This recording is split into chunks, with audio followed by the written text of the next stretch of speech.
Jessica noticed Nurse Macy was humming under her breath at the nurse's station while she was performing her mopping duties. It was mindless, really. Mindless in a weird kind of way. Weird was the theme of her life these days. But what really concerned her was the fatigue that weighed down upon every inch of her body. Her grip on the mop was shaky, and even though she moved at a slow pace, she was tired. It was a bone-deep exhaustion that had been becoming more and more frequent each day.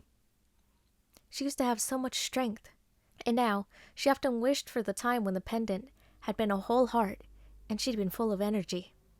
The truth was, she'd been busy the last few nights with the patients. She lifted a shaky hand to the pendant that lay under her shirt. It was definitely smaller now, thinner. A tremor of fear vibrated down her spine. She lifted her chin. She could do this, she told herself. With as much strength as she could muster, she continued to push the mop. To and fro, to and fro. "Hi, Jessica. A lovely day, isn't it?" Nurse Macy mused. A wisp of a blonde curl shifting on her forehead as she walked over to her. Nurse Macy always wore scrubs in shades of orange, blue, green, or purple. Sometimes the patterns had funny characters or animal prints. Today, there were cats making silly faces on her top.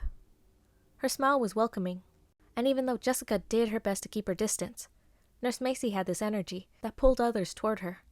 Jessica nodded. "You want to know why it's a lovely day?" Nurse Macy asked. Jessica paused and looked at her expectantly. "Most of the patients in this wing have improved in some way." She smiled with a bright smile. "They are eating, even smiling.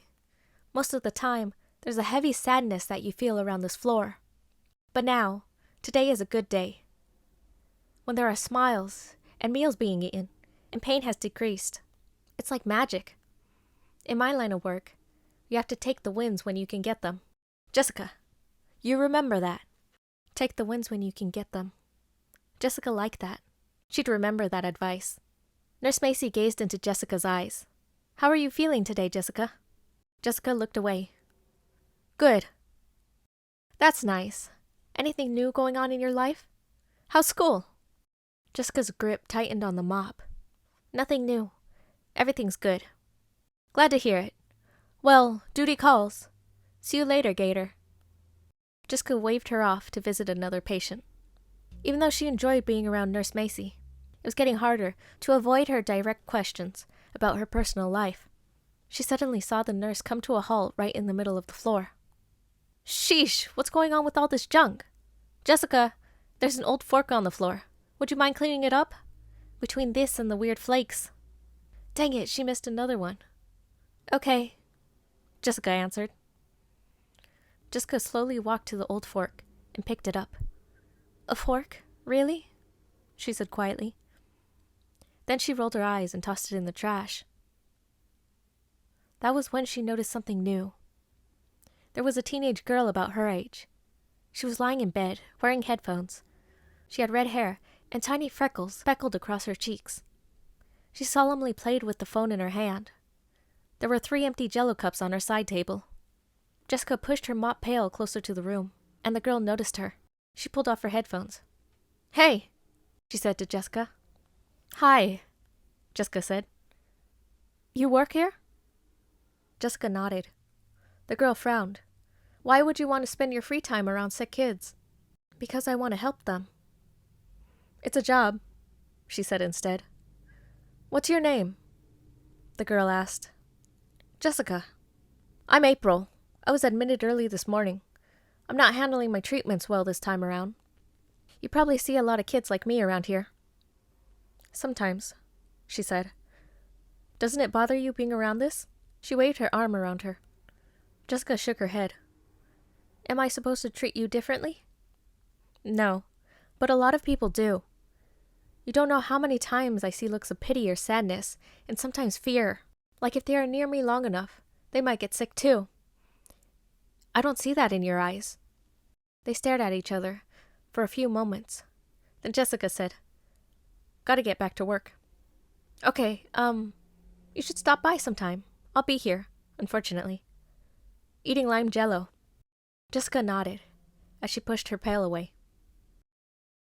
I got some springs, wiring, some bolts, and metal slats. What do you think about this tray? It's an old one, but it's cool, right? Robert said to Jessica as they sat at a lab table in class. Just the right size for the mini-bot. Jessica sat quietly, looking at the items Robert had apparently salvaged from the junkyard. She wanted to knock all the dirty junk off the table, but instead, she sat still like a statue. Unmovable, emotionless, as if the sight of old garbage didn't bother her at all. "You're not saying much," Robert said to her. Jessica met his eyes, saw the curiosity, and looked away. "Yes, these will work fine." "Great. After the other day, I thought maybe I'd done something wrong. Maybe you just didn't want to be partners anymore." He shrugged. "It's kind of late to find new partners." "No, I told you I wasn't feeling well." She unclenched her fist and pointed to the tray. "This is just the right size. You did a good job." "I know, right?" Robert pushed his hair back with his hand. "I got excited when I found it. This bot is going to be so cool, Jess. You just wait and see." Jessica froze as she heard the old nickname that her closest friends had once called her. She felt a lump form in her throat, and she swallowed hard. She hadn't known how difficult it would be to interact more at school and with Robert on this project. It was taking so much willpower to keep her in her seat and not run from it all. Reminding her of the past and bringing more of it into the present was not what she wanted. Miss Willoughby strolled by their table with her notebook to mark off their progress. "Nice, Robert and Jessica. You are both pulling together your components on time. I like your initiative."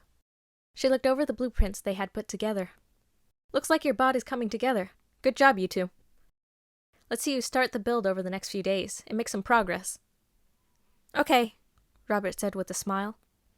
Jessica nodded. "How do you feel about the project, Jessica?" Miss Willoughby asked her directly. Jessica balked. Miss Willoughby usually avoided speaking with her. I feel good." "It's going to be good," she replied awkwardly. "How do you like working with Robert?" Jessica glanced at Robert and then back to the pieces on the table. "Good," she mumbled. "He's a good partner." "So is Jessica," Robert piped in. "She's worked really hard helping me with the design and keeping us on track."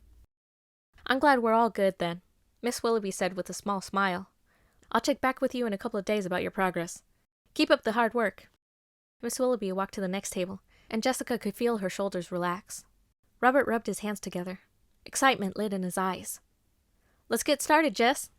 Jessica watched Robert set out a few components for the structure of the mini-bot. She was very aware that she hadn't yet moved to help. He'd set out 4 metal slats that they would connect for the framing of the mini-bot. 3 of the metal pieces were obviously old and from the junkyard. 1 piece looked fresh and newly purchased. "Go on, pick one up," she told herself. But she couldn't bring herself to move past her hesitation. The used parts were dirty and old, and stunk of rust and grease. They reminded her of things she'd rather forget. But she knew that she couldn't avoid this forever. She couldn't just have Robert do all the work on the mini-bot. That wouldn't be fair. Detachment was her greatest defense. Sometimes she envisioned her feelings as if she was a possum. When a possum felt it was in danger or threatened, it froze into a catatonic state. Jessica imagined her feelings being just like that. When she was strong, she could manage to shut down her inner feelings until the threat was over. Right now, she was the possum. Her aversion to the junk did not affect her. In fact, she was very much frozen inside until the threat to her feelings had passed. She slowly reached for the dirty metal slats. She could feel the cold steel in her grip, and she brought it toward her. She stared at it as she turned it over and examined the rusted edges. She could touch anything from the junkyard and be okay. It would not harm her or affect her feelings. She set it back down and rubbed her fingers against her pant leg and exhaled a deep breath. Success. Nurse Macy was checking on Billy's vitals. Color had come back to his cheeks, and his appetite had increased, which in turn gave him more energy. "You're doing so well, Billy," she told him. "You're eating all your meals like a big boy and taking your medicine." "I am a big boy," he declared as he zoomed a toy airplane over her arm. "Yes, you are."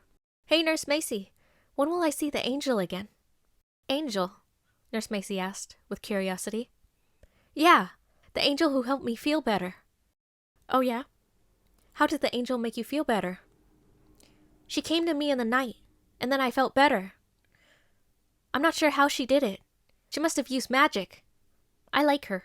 I want to see her again. Wow, that's pretty cool. You must have a guardian angel looking over you, Billy. Billy lifted his little fist up in triumph. Yay, I have a guardian angel! As he shifted, tiny specks fluttered on his blanket. Nurse Macy spotted the flakes of silver with dismay. What was this stuff? She quickly brushed them off Billy's blanket. Yes, you are a lucky boy. I'll check on you later and bring you some pudding. How does that sound? Yum! Chocolate, please. You got it, she said. I'll be back in a bit. Just then, there was a loud clang from outside Billy's room. Nurse Macy started.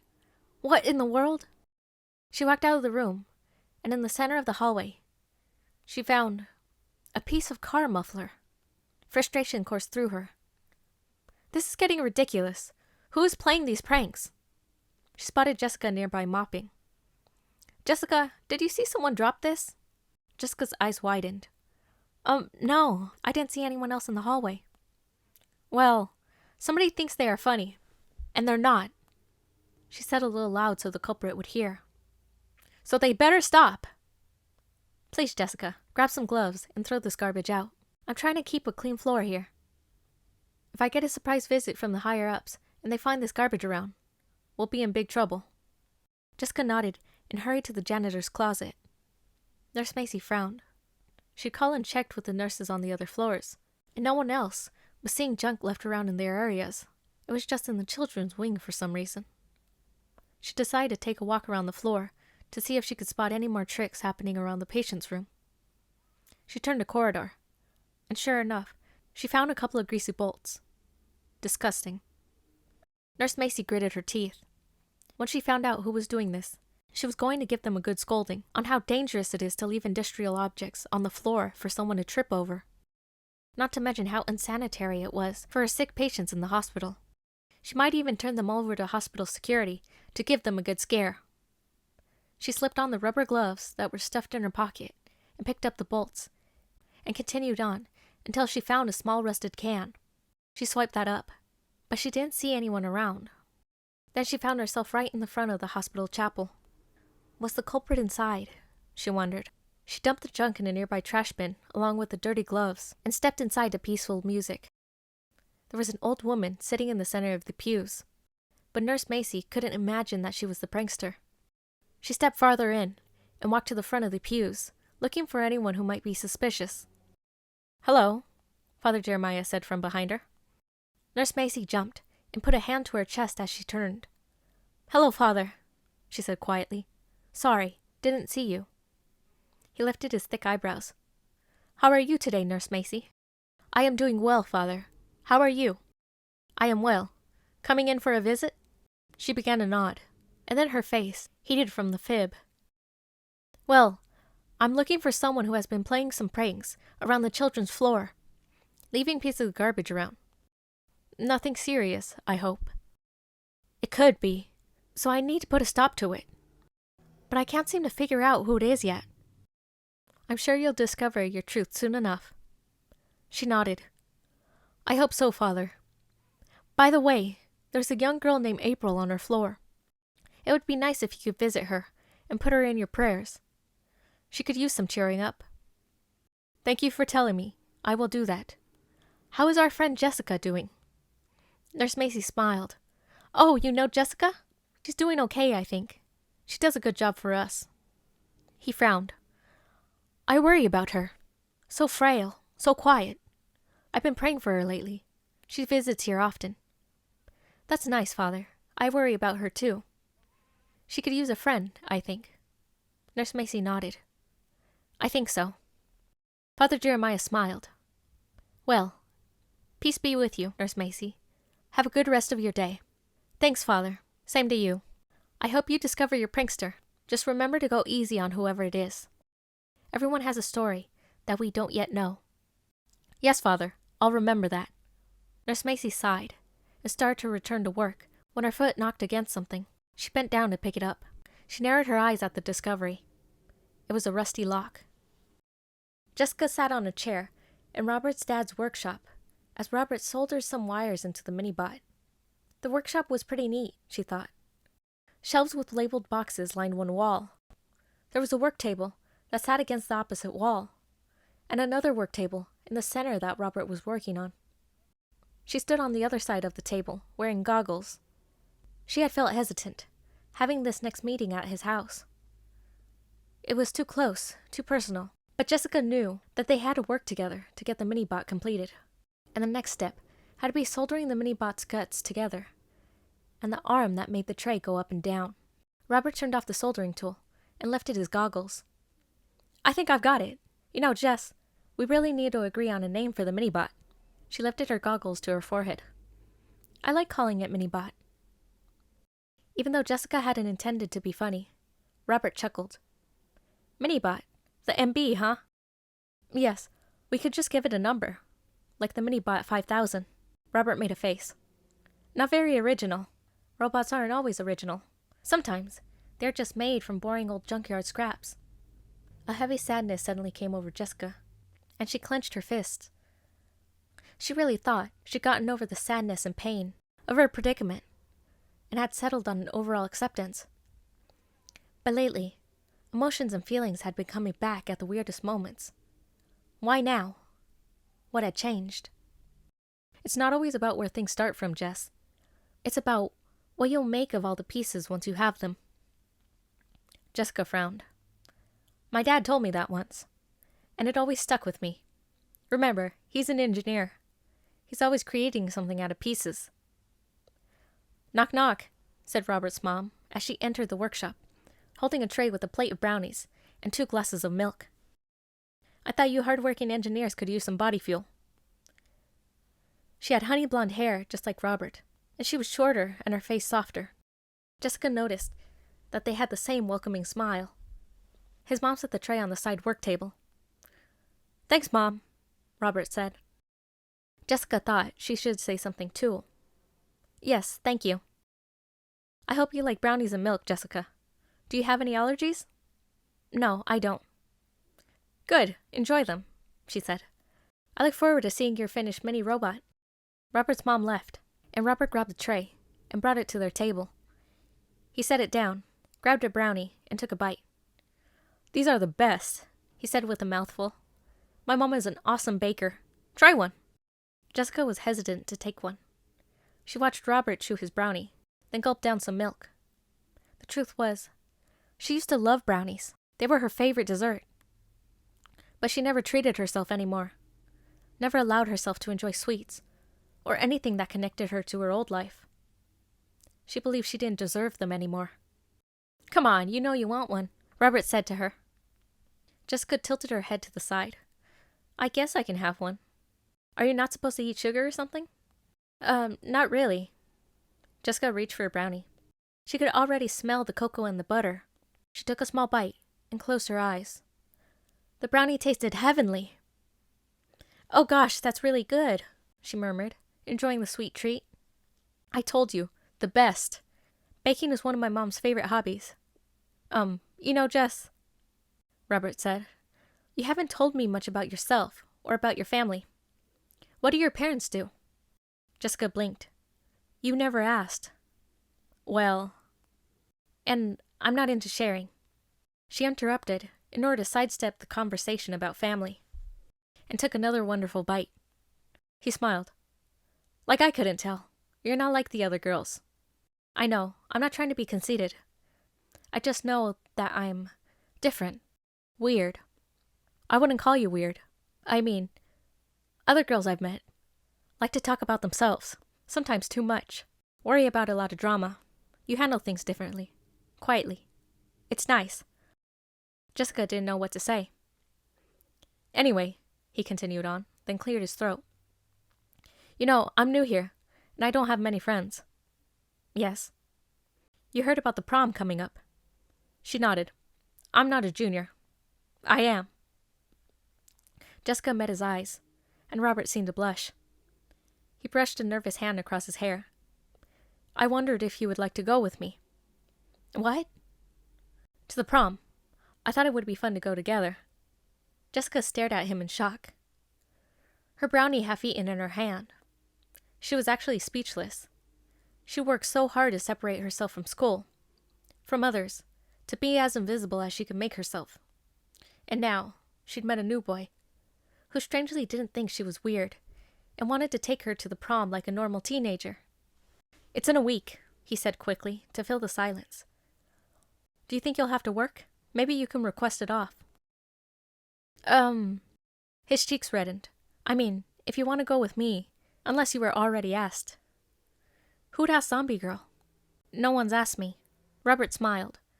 Then what do you say, Jess? Would you like to go with me? That night, Jessica rushed to the hospital chapel. Her heart was beating fast. For the first time in a while, her goal was skewered, as if she couldn't see the finish line anymore. And it didn't feel good at all. She sat down on the first pew and stared off into space. She didn't know what to do. She had left Roberts awkwardly, telling him she had to find out if she could get the night off. She'd let him know. And she'd come straight to the chapel for guidance. She pulled the pendant over her head and clenched it in her hands, closing her eyes. Please, help me know what to do. Please guide me. I never thought this would happen. I had made a plan, and now things have changed. I did my best to keep to myself, and to do the right thing, and now, everything seems to be falling apart. Should I pray with you, Jessica? Father Jeremiah asked from beside her. Jessica swallowed. I don't know. I mean, if you want. Father Jeremiah sat next to her. For a few moments, they sat in silence. I don't know what to do. Jessica finally spoke to Father Jeremiah as she stared down at her pendant. I always believed this pendant gave me strength, so that when I worked around the sick children, I could give them a piece of it to help them too. I had thought I had found this job for that reason, to help others, to redeem myself for the bad choice I made in the past. But now, things are changing, and I find myself wondering if it's okay to give to myself again, by having some of my own life back. Something normal. I'm not sure if it's okay, though. And the worst part is that I had been so certain that I was on the right path. Why do you feel you can't give to yourself, Jessica? Because of the past. A tremor radiated through her body. The past, the horrible past. I just didn't make the right choice. I mean, that's how I got where I am. I gave up everything. So there has to be a good reason for that, right? And now I'm asking, just for a little piece back. Not something so big, really. Just a little thing for myself. Is it too wrong to ask? Jessica looked down at her pendant. It was so slim now. Barely anything left. Was she too late to ask for something in return? Did she even deserve to ask? Why didn't she have an answer? Of course not. When we do work for others, we have to be open to receiving as well. If we overgive, we become out of balance, and we can make ourselves ill or sad. Giving to others is a great gift, but yes, Jessica, giving back to ourselves is a gift as well. God loves all his children, and he wants everyone to feel happiness and love. Jessica looked at him directly in the eyes for the first time. Is that really true? How do you know? Father Jeremiah lifted his eyebrows. Because I know it in my heart to be true. Father Jeremiah watched Jessica slowly stand and leave, her head bent down in sadness. Poor child, he thought. He wished he could be of more help to her, but he knew from experience that he couldn't save everyone. He could only do his best to guide them. He began to rise, when he looked down at the floor, and found a metal circle with spikes on its edges. He picked it up, studying the object. Some kind of gear, it seemed. That's odd, he thought. He frowned and glanced at the door Jessica had just exited. Jessica walked back to the children's floor. The lights were lowered for the evening. She could hear the beeps of machines and oxygen blowing air. Most of the kids were asleep. However, April was still awake. Come in here, Jessica. I see you, April called to her. Jessica had tried not to be noticed. She wasn't doing a good job of that lately. She stepped into April's room. Hi. Where's your mop? April wanted to know. Still in the cleaning closet. There was a beat of silence between them. It's cancer, in the blood, if you're wondering why I'm here, April told her. There were dark circles under her eyes, like the ones Jessica had covered with makeup. I'll be losing my hair again soon. Bald will be the new me. Jessica didn't respond. You're pretty, April said, studying her. Tell me about your school, your life. I've been in and out of school for the past couple of years. Missed out on a lot of stuff. My friends barely speak to me now. They don't know what to say. They think I don't want to hear how much fun they're having. But I do. I used to play basketball. I'm athletic, or used to be. What I wouldn't give to run down a court and shoot baskets again. But now, I can do that in my imagination. So you tell me, please.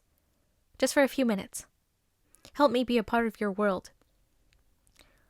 Jessica grabbed her pendant hanging from her neck and rolled it back and forth on the chain. She knew she didn't really have a life. Not the one she really wanted. But if embellishing a little about how wonderful her life was would help April, then she would try to talk about herself. Leaning against the wall, Jessica told her about Robert and the mini-bot. She told her how nice and kind he was to her when others hadn't been, that the project was halfway complete, and that he'd just ask her to the prom. April listened with a smile and a few questions thrown in. With swoons over Robert, and the possibility of going to the prom. Maybe one day, I'll get to go to the prom, April said. I can dream, right? You will go to the prom, Jessica said, if you believe it. I can picture it. I would be completely healed. My hair would be full and healthy. I think I would have a bright pink dress, or a green one, with matching shoes. I would go with a nice boy like your friend Robert. I would dance all night and laugh with friends, maybe even be a part of the royal prom court. Then we'd all go out together somewhere, like the beach. We'd run around a small campfire and talk about our dreams. The stars and moon would shine down on us, and maybe the boy would give me his coat because I was cold.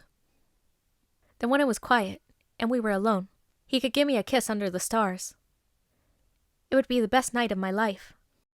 Jessica pictured the scene along with April. But instead of April, it would be Jessica having the best night of her life at prom. Jessica felt herself yearn for a wonderful and normal experience, just like April had described. I'm tired now. April lowered herself on the pillow and closed her eyes. We'll talk again sometime, Jessica. Okay. Jessica clenched the pendant as she looked at April. She could help April, she thought. But was she supposed to help everyone? Father Jeremiah's words drifted into her head. Giving to others is a great gift.